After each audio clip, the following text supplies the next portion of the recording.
강원 동해안 호수에는 지난달 이미 때이른 더위가 시작되며 이렇게 해조류가 퍼졌습니다. 낙동강에는 또 녹조가 확산했는데 지난해보다 한 달 일찍 조류경보가 내려졌습니다. 조승현 기자입니다. 강릉 경포호입니다. 푸르죽죽한 무언가 호수 위에 둥둥 떠 있습니다. 반짝이던 물비늘이 사라지고 사진 찍는 곳 배경은 엉망이 됐습니다. 물이 오래 고여있다 보면 썩을 수도 있으니까 그 위에 떠 있는 거니까 당연히 물이 썩었다고 생각했는데 뜰채로 건져내보니 해조류의 일종인 파래입니다. 호수에 들어와서 보니까 이 밖에서 보는 것보다 파래 양이 훨씬 더 많습니다.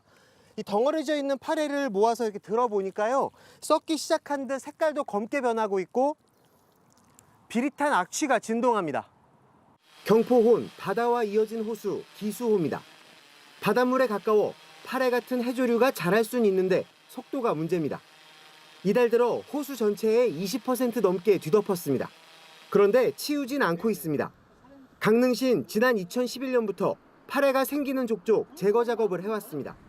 그런데도 해마다 같은 상황이 되풀이돼 올해는 두고 본 뒤에 근본적인 대책을 세우겠다는 설명입니다.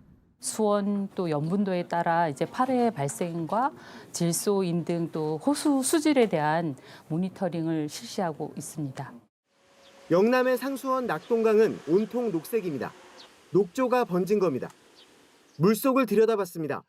녹조 덩어리와 거품으로 가득해 시야를 가로막습니다. 독성이 없는 파래와 달리 녹조는 해롭습니다.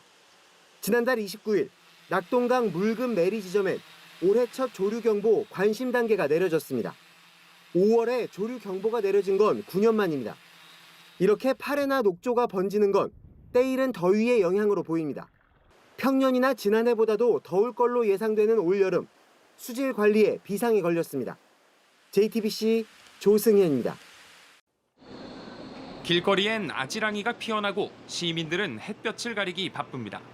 임산부인데 좀 많이 더워서 돌아다니면서 약간 그늘 찾으면서 돌아다니고 있었어요.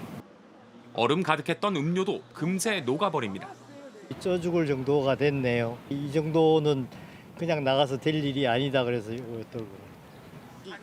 오늘 서울의 낮 기온은 32.9도를 기록했습니다. 경기 동두천은 최고 35.5도로 전국에서 가장 높았습니다. 이와 달리 제주는 서늘했습니다. 올 들어 처음 제주 인근에 온 장마전선 탓입니다. 이 지역엔 모레까지 최고 120mm, 산지엔 250mm 넘는 비가 예보됐습니다. 다만 본격적인 장마가 시작됐다고 보긴 이릅니다. 태풍이 북상하면서 장마전선은 한반도가 아닌 태평양을 향해 동쪽으로 물러날 전망입니다. 이때 중국 남부의 태풍이 한반도로 덥고 습한 수증기를 밀어올려 비는 전국으로 확대됩니다. 이후 태풍이 더 북상하면서 장마전선은 더 멀어지지만 수증기는 계속 유입돼 비도 지속될 걸로 보입니다. 특히 남쪽 수증기가 강하게 부딪히는 제주도에는 250mm 이상, 지역 효과가 더해지는 남해안에는 120mm 이상의 매우 많은 비가 내리겠습니다.